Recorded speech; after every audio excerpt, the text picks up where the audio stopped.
Ya, bismillahirrahmanirrahim. Assalamualaikum warahmatullahi wabarakatuh.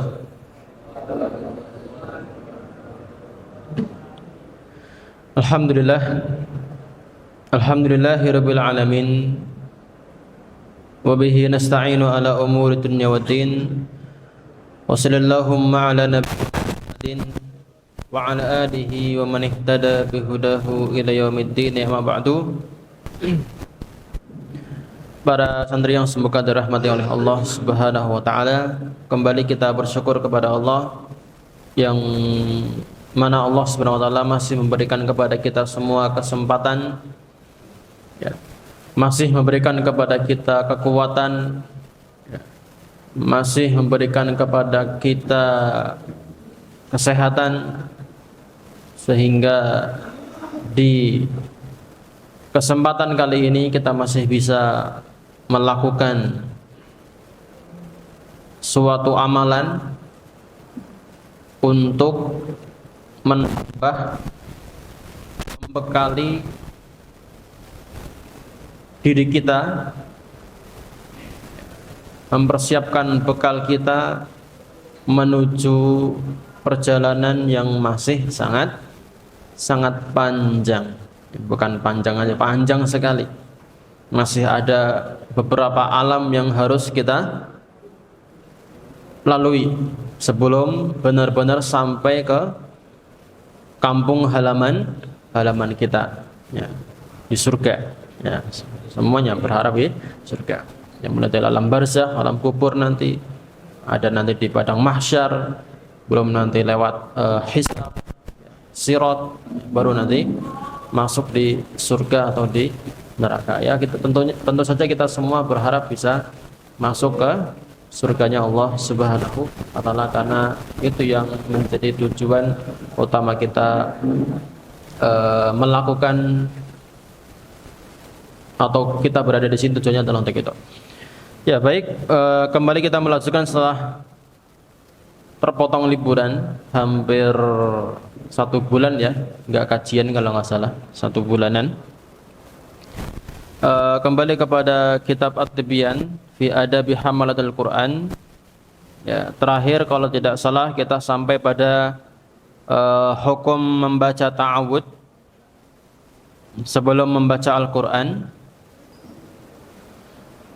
Ya, selanjutnya kita masuk ke bacaan basmalah. Ya, hukum membaca basmalah, kemudian nanti kalau waktunya cukup sampai di tadabbur, ya, sampai ke mentadabburi isi ayat-ayat suci Al-Quran kalau sempat, kalau enggak ya sudah sampai setengahnya saja. Ya, silakan buka halaman 81 di baris yang paling terakhir, paragraf yang terakhir. Entah ini sudah atau belum, ya nggak apa-apa kalau kita ulangi sedikit. Ya, di sini penulis mengatakan wa yanbaghi ayyuhafidha ala qiraati bismillahirrahmanirrahim, ya, fi awwali kulli suratin siwa bara'ah. Nah, bagi para pembaca Al-Qur'an, ya, kita semua, beliau nasihatkan untuk terus menjaga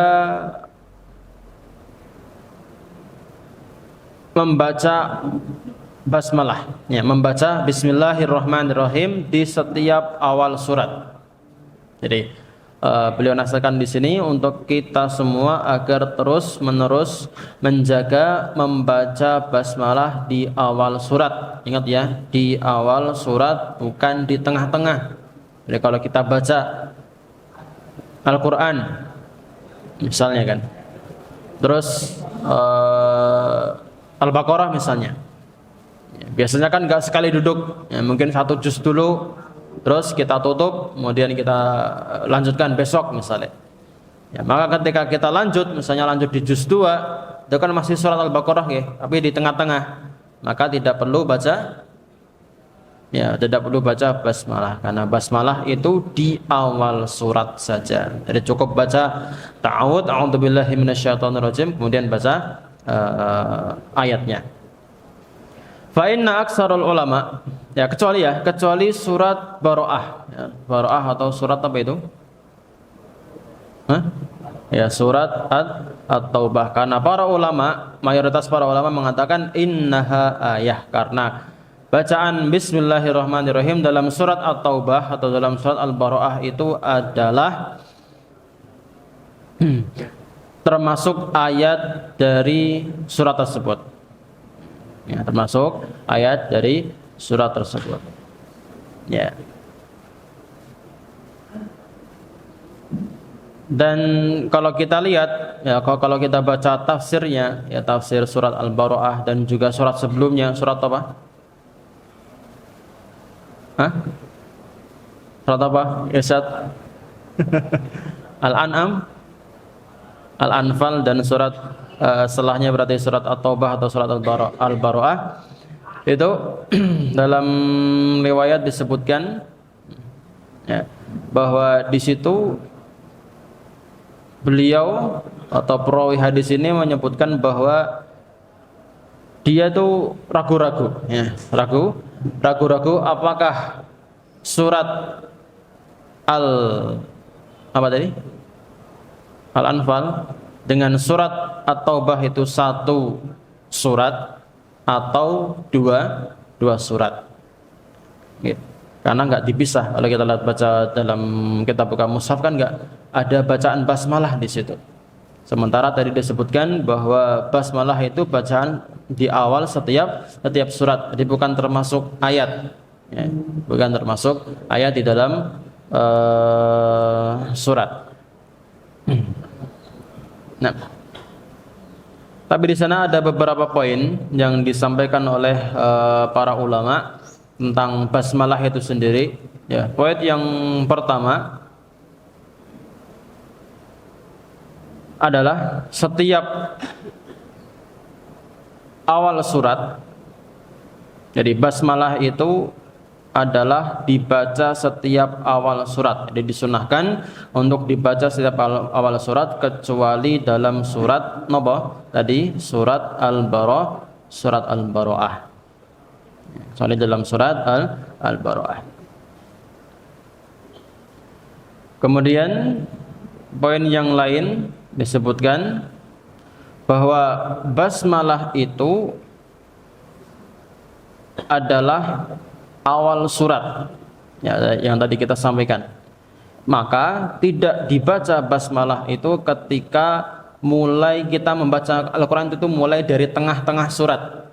Ya, jadi ketika sholat misalnya, kalau kita membaca setelah Al-Fatihah itu ghairil maghdubi 'alaihim waladdallin, kemudian kalau kita baca inna a'tainakal kautsar misalnya, maka baca basmalah bismillahirrahmanirrahim terus inna a'tainakal kautsar. Tapi kalau kita setelah Al-Fatihah bacanya misalnya innalil muttaqina mafaza misalnya, maka tidak perlu pakai baca basmalah karena itu bukan awal surat.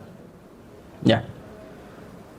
Kemudian poin yang lain disebutkan, poin yang berapa tadi? Yang ke berapa?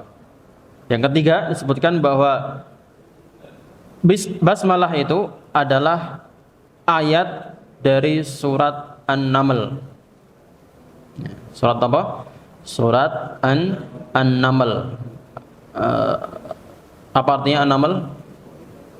Semut, ya.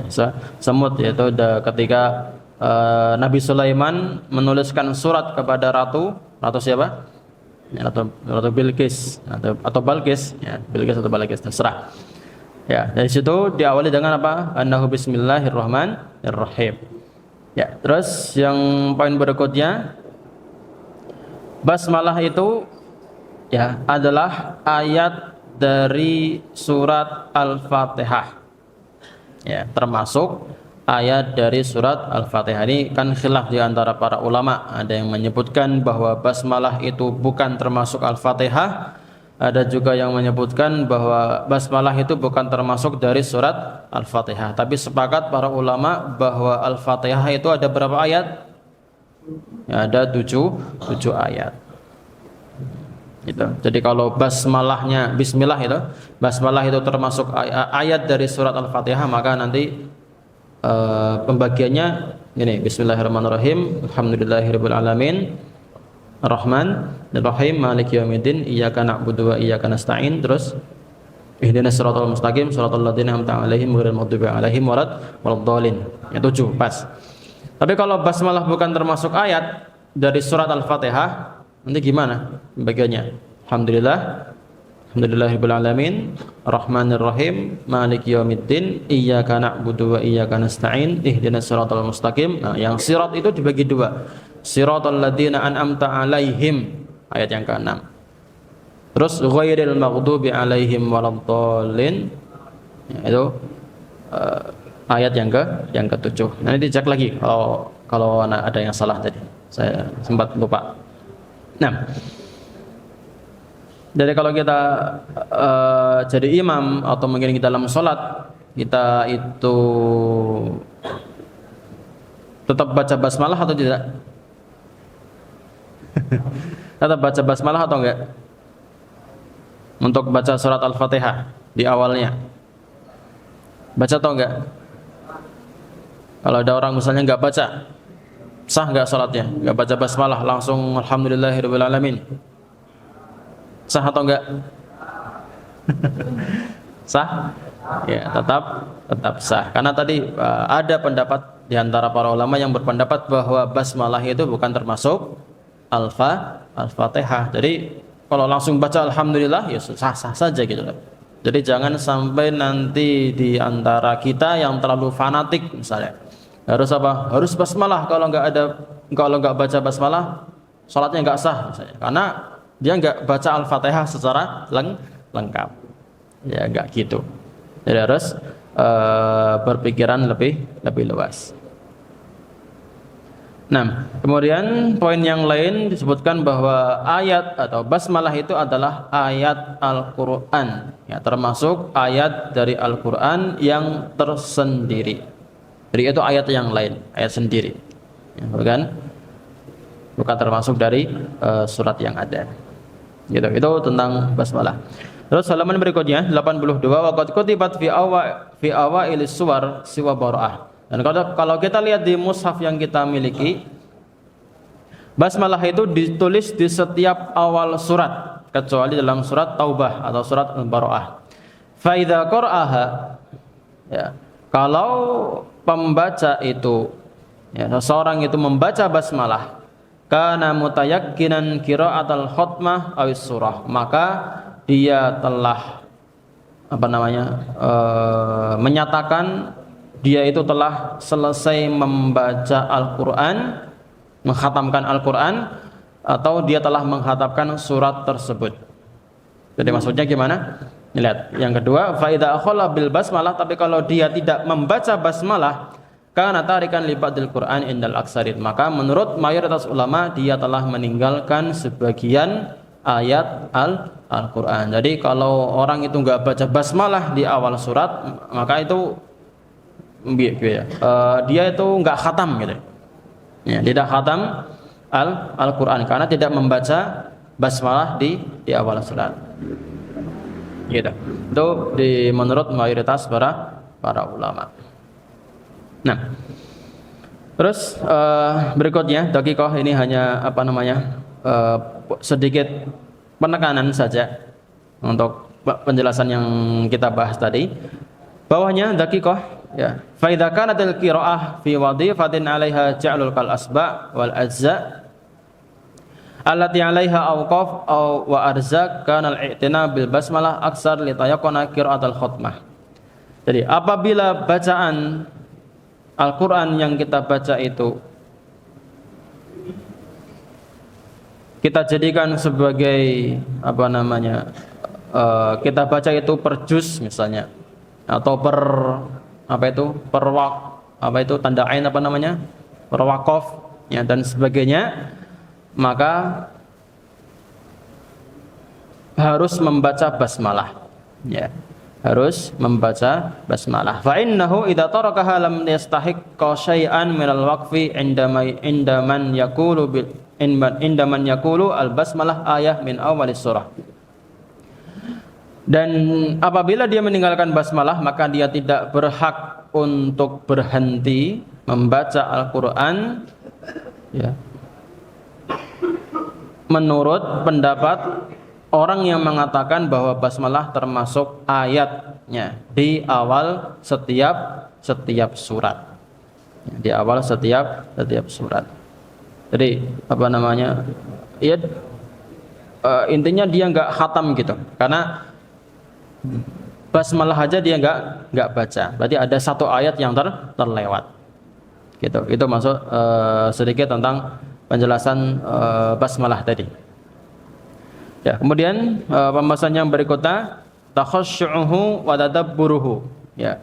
Khusyuk dan mentadabburi isi Al-Qur'an. Ya, faslun fa idza syara'a fil qiraa'ah falyakun sya'nuhu al-khusyu' wa tadabbur 'indal qiraa'ah. Ya. Ketika seorang itu mulai membaca Al-Qur'an, maka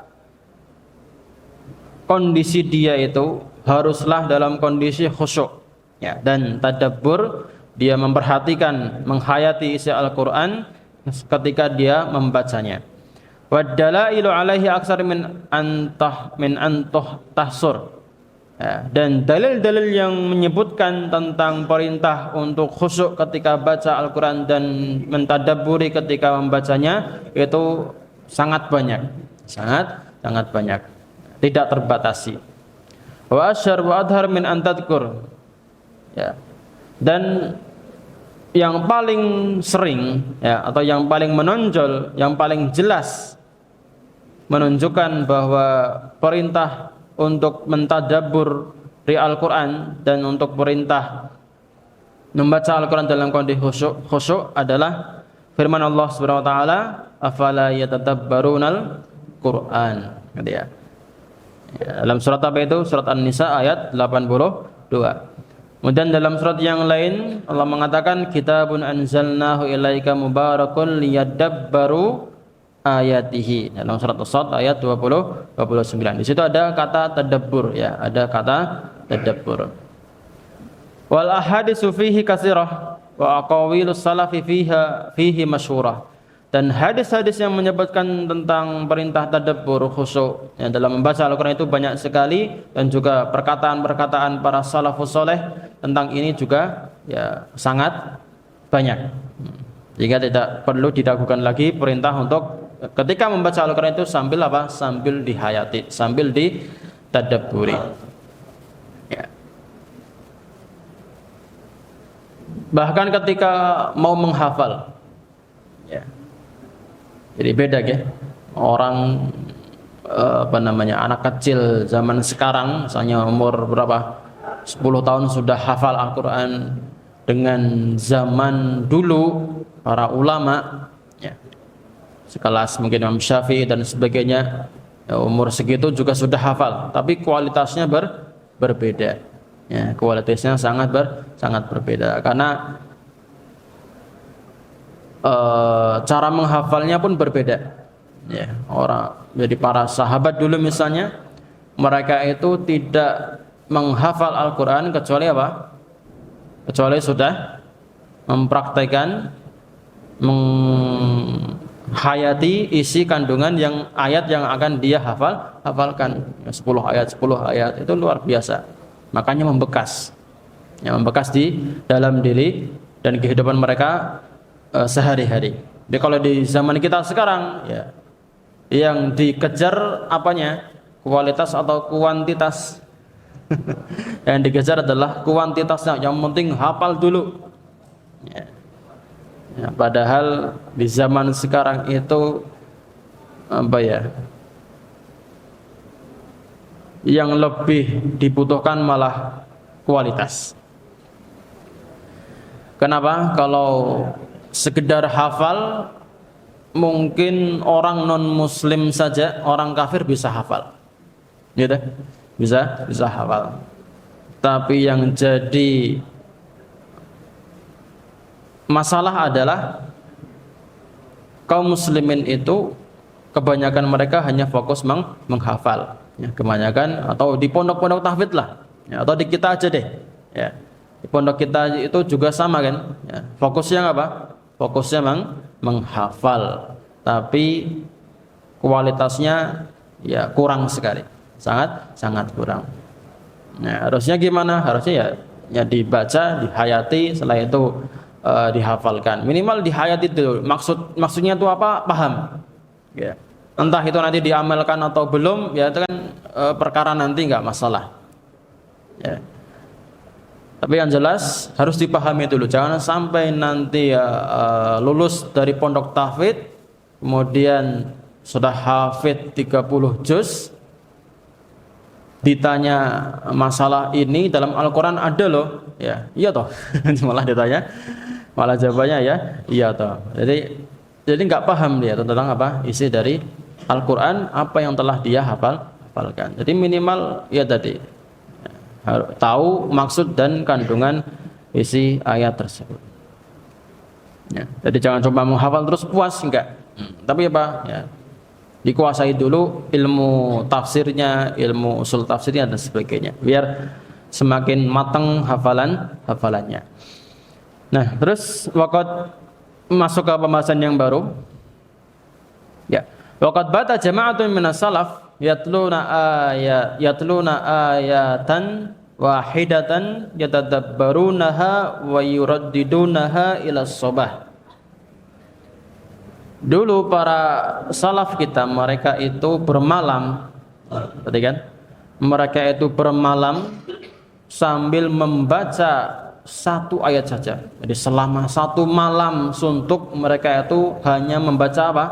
Satu ayat tok. Mereka tadabburi, mereka hayati, mereka ulang-ulang sampai pagi. Mereka ulang-ulang, ini maksudnya apa sih? Ini penjelasannya, ini hikmahnya apa? Apa yang bisa saya ambil pelajaran dari ayat tersebut? Gitu. Dari Al-Quran itu semuanya isinya petunjuk. Ya, petunjuk untuk kita. Antum ada masalah nih, ada masalah apalah? Antum buka Al-Quran bebas. Ya, anak pernah dengar cerita itu. Orang Yahudi kalau nggak salah ya, orang Yahudi dia itu minta solusi kepada seorang Muslim, ya, kemudian sama orang ini dikasihkan apa? Al-Quran, tapi ditutupi ya. Jadi maksudnya nggak kelihatan ini kalau Al-Quran, jadi sampulnya nggak ada, ditutupi. Kemudian kata orang Muslim ini kepada orang Yahudi, ya, punya masalah toh, nah nih saya punya buku petunjuk, silahkan buka, terserah, pilih lembaran yang mana. Nanti itu pasti akan jadi apa? Akan jadi jalan keluarmu nanti. Iya benar, dibuka, pilih halaman berapa, terus nanti dibacakan sama orang Muslim tadi. Dibacakan, kasih solusinya sesuai dengan ayat yang dia baca. Dan itu terus menerus begitu, berulang. Nah, dan manjur semuanya memang apa yang disampaikan, apa yang dia baca itu bisa menjadi jalan keluar dalam masalah di kehidupannya. Itu luar biasa. Yang penting apa? Yang penting kita tahu tafsirnya gimana, arahnya kemana. Antum punya masalah, coba iseng-iseng aja buka, terserah ayat mana. Ambil saja satu ayat. Udah, itu baca, antum hayati. Itu pasti ada jalan keluar dalam setiap masalah hidup kita. Percaya deh. Saya sudah mencoba mempraktekannya. Silakan dipraktekkan. Tapi kalau dengan syarat kita tahu maksud ayatnya, ya enggak. Kalau antum nggak tahu maksud ayatnya aja nggak paham, ya nanti ngeblank nanti ini apa, malah mumet sendiri. Ya, jadi sudah ketemu misalnya ayatnya antum, terus antum nggak mudah tanyakan ke yang lebih tahu, yang lebih pintar, ke ustadznya atau ke musyrifnya, sebagainya. Biar nanti ada jalan keluar sesuai dengan masalah kita. Ini sudah Al-Quran itu syifa, ya, obat untuk segala permasalahan hidup kita. Terus waqad sa'iqa jama'atun minas salaf indal qiraah, dan sungguh beberapa ulama kita dari karangan salaf itu sampai sa'iqa, apa sa'iqa? Pingsan, ya, sampai pingsan ketika membaca Al-Quran. Wa mata jama'atun halatil qiraah, dan bahkan ada yang meninggal dunia ketika membaca Al-Quran. Ini nanti ada kisahnya, ada contohnya. Di antaranya, ya, apa ini? Wa ruwiya an Bahs bin Hakim, telah diriwayatkan dari Bahs bin Hakim, anna Zurarah bin Aufa at-tabi'i al-jalil, bahwa Zurarah bin Aufa salah seorang tabi'in yang mulia, ammahum fi salatil fajr, ya, beliau mengimami mereka pada salat subuh. Faqara'a, kemudian membaca surat apa ini, surat Al-Muddatsir sampai pada ayat yang bunyinya fa idza nuqira fin naqur fadzalika yauma idzi yaumun asir. Ya. Ketika sampai pada ayat apabila, artinya apa itu? Apabila sangkakala itu ditiupkan, fadzalika yauma idzi yaumun asir, maka hari itulah hari yang sangat apa? Asir, usr. Apa usr? Inna ma'al usri yusra. Apa usr? Sulit. Jadi hari yang sangat sulit. Ini bukan hanya bagi yang hidup pada saat sangkakala ditiupkan, ya, yang sudah meninggal, yang sudah di alam barzah pun akan apa? Ya, akan menghadapi hari yang sulit itu. Gitu. Karena semuanya akan dibangkitkan lagi setelah sangkakala, tiupan sangkakala yang keberapa? Yang kedua. Nah, akan ditiupnya 2 kali. Ya, kalau sekarang malaikat siapa peniup sangkakala? Siapa? Mas Irsyad? Siapa? Hah? Israel? Israfil. Ya, malaikat Israfil. Ada yang mengatakan malaikat Israfil itu termasuk salah satu dari malaikat-malaikat yang memikul arsy. Ada yang mengatakan seperti itu. Kan yang malaikat-malaikat pemikul arsy ada berapa? Ada 8 ya. Ada 8 malaikat pemikul arsy yang luar biasa besarnya. Ya, jarak antara telinga dengan pundaknya itu sampai berapa tahun? 70 tahun perjalanan. Ya, itu baru lehernya. Belum dari ujung kepala sampai ke kakinya. Ada yang mengatakan seperti itu. Karena kan yang jelas posisi malaikat membawa arsy kan di bawah arsy toh. Ya, jadi malaikat Israfil itu sudah siap. Jadi ujung sangkakalanya itu sudah di mulut beliau. Ya. Dan beliau selalu menghadap ke atas. Menghadap ke atas arsy, siap-siap menunggu perintah dari Allah Subhanahu wa taala. Kalau iya langsung jadi ditiupkan. Jadi sudah di mulut ya sampai sekarang. Nah, mana tadi? Ya, kemudian beliau di sini Zurarah bin Aufa sampai pada ayat itu kharra mayyitan. Beliau pun tersungkur, jatuh, kemudian meninggal dunia. Ini seperti yang viral beberapa waktu yang lalu itu, salah seorang imam di masjid mana tuh, di Pontianak ya, Pontianak Balikpapan. Nah, di Pontianak di Kalimantan sana, imam mengimami sholat subuh, ketika sujud sudah bablas. Ya, sujudnya lama sekali, ternyata meninggal dunia. Jadi imam atau itu. Insyaallah. Wa qala Bahas, kemudian rawi hadis di sini, rawi asar di sini mengatakan wa kuntu fi man hamalau, dan aku adalah termasuk di antara orang yang ikut memikul jenazah beliau. Nah. Kemudian wa kana Ahmad bin Abil Hawari radhiyallahu taala anhu, ya, Ahmad bin Abil Hawari, wa huwa raihanatus Syam, kana kama qala Abul Qasim Al-Junaid rahimahullah. Jadi Ahmad bin Abi Hawari ini, idza quri'a indahul Quran, kalau dibacakan Al-Quran langsung yasihu wa yas'aku, dia langsung teriak kencang, kemudian pingsan. Ya, kemudian dan pingsan. Nah, di sini disebutkan Ibnu Taimiyah menyebutkan ada di sana beberapa tipe manusia ketika mendengar bacaan Al-Quran. Ada yang tipenya itu hatinya keras, Jadi dibacakan berkali-kali pun hatinya enggak bakal tersentuh gitu ya. Yang lain pada nangis, ini cengengesan sendiri gitu loh. Ya.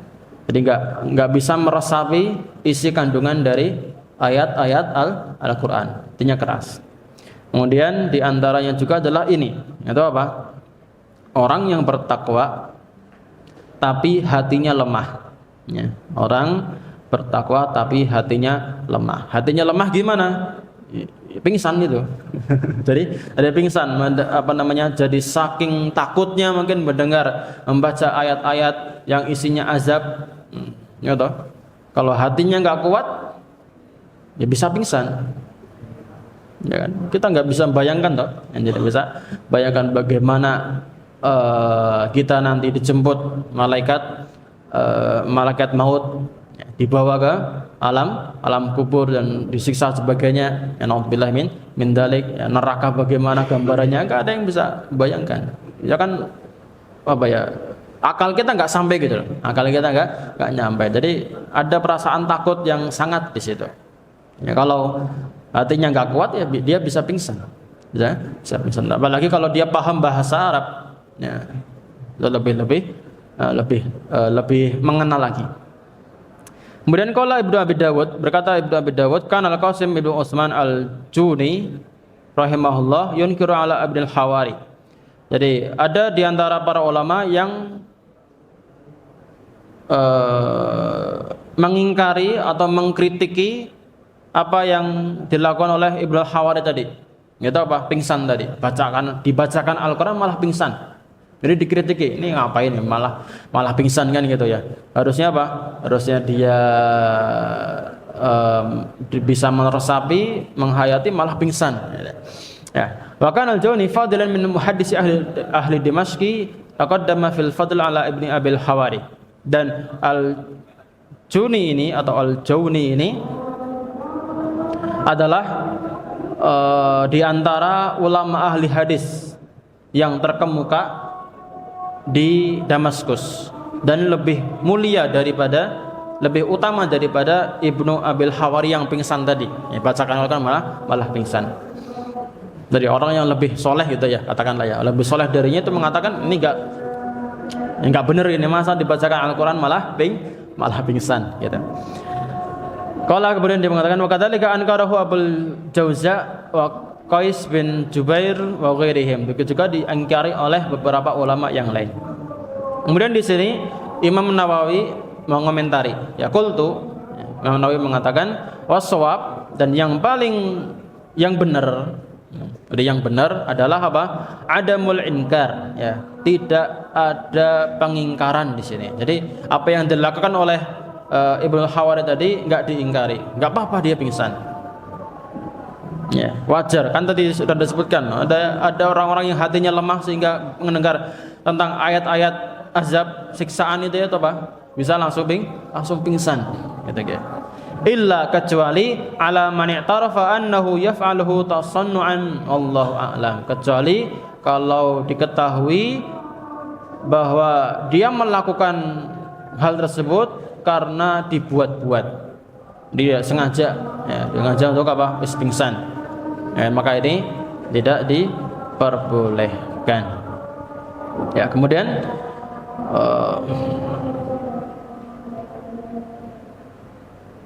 alasannya kenapa kok pingsan tadi ya, kan beberapa ulama menyebutkan ini enggak patut gitu ya, dibacakan Al-Qur'an malah pingsan. Alasannya karena dulu di zaman para sahabat enggak ada sahabat dibacakan Al-Qur'an itu malah pingsan, enggak ada. Ya, baru setelah zaman sahabat ya baru ada orang dibacakan Al-Qur'an malah pingsan. Gitu, itu alasannya. Tapi yang benar wallahu alam adalah apa yang disampaikan oleh Imam Nawawi tadi, ya enggak apa-apa. Ya, karena mungkin hatinya lemah, ya, enggak masalah.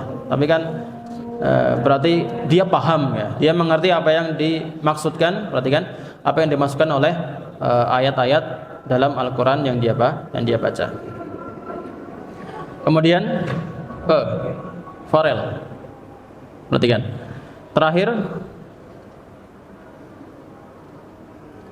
Qala Sayyid Al-Jalil Dul Mawahib wal Ma'arif Ibrahim Al-Khawas. Berkata Ibrahim Al-Khawas, dawaul qalbi khamsatu asya. Ya, obat hati itu ada berapa? Ada 5. Apa ya? Tombok hati. Tapi ini beda ya? Atau sama? Ya, apakah ini yang disampaikan? Ya. Obat hati itu ada 5. Yang pertama qiraatul Quran bitadabbur, yang membaca Al-Quran dengan tadabbur. Ini kita jelaskan lagi di pertemuan berikutnya insyaallah. Yang kedua khala'ul batni, pengen hati kita itu jadi lunak, bisa mencerna kebaikan, bisa menerima kebaikan. Ya, salah satunya dengan ini khala'ul batni, mengosongkan perut. Ya, mengosongkan perut, jangan banyak makan. Jangan banyak makan. Makanlah ketika waktunya. Makanlah ketika apa? Ya, ketika lapar. Itu sudah, kalau untuk tanya ke medis itu makan yang benar. Ya, tata cara makan yang benar itu atau waktu makan yang benar adalah bukan 3 kali sehari. Ya, atau bukan 2 kali sehari. Tapi kapan? Ketika lapar. Nabi kan makan kapan? Ketika lapar. Ya, ketika lapar. Pagi nggak lapar ya sudah. Ya, nanti jam berapa lapar baru makan. Tapi kalau di sini nggak bisa, ya sudah makan seadanya, secukupnya, yang penting makan gitu. Nanti bisa dilanjutkan mungkin ketika istirahat makan lagi gitu. Dan berhenti sebelum apa? Sebelum kenyang. Jadi enggak ada yang namanya kenyang. Kalau kenyang itu ya, bikin ngantuk. Ya, bikin ngantuk. Nah, nomor 3 qiyamul lail, salat malam. Yang keempat at-tadarru' 'inda sahar, berdoa di waktu sahur, waktu pagi. Ya, sebelum subuh itu. Yang kelima wa mujalatus salihin, dan bermajelis, berteman dengan orang-orang saleh. Jadi kalau pengen hati kita itu ya lembut, menerima kebaikan itu mudah, menerima nasihat itu mudah, ya, lakukan 5 hal ini. Membaca Al-Quran sambil tadabbur. Tidak hanya baca saja. Kalau hanya baca saja yakin nggak akan pengaruh. Yang kedua tadi apa? Mengosongkan perut, jangan kenyang-kenyang. Yang ketiga sholat malam, walaupun nggak rutin ya nggak apa-apa, sekali, 2 hari sekali, 3 hari sekali misalnya. Yang penting dirutinkan dulu. Kemudian berdoa di waktu sahur, berdoa apa saja di situ. Kemudian yang kelima adalah berteman dengan orang-orang soleh, orang-orang yang baik. Wallahu taala alam. Ada yang tanyakan? Nanti kita lanjutkan di pertemuan berikutnya insyaallah. Nah, sudah kita tutup pertemuan ini dengan doa kafatul majelis. Semoga apa yang disampaikan bisa kita ambil manfaatnya dan bisa kita praktekkan di kehidupan kita sehari-hari sebagai bekal kita untuk menuju kampung halaman kita. Wallahu taala a'lam. Subhanakallahumma bihamdika asyhadu an la ilaha illa anta astaghfiruka wa atubu ilaik. Assalamualaikum warahmatullahi wabarakatuh.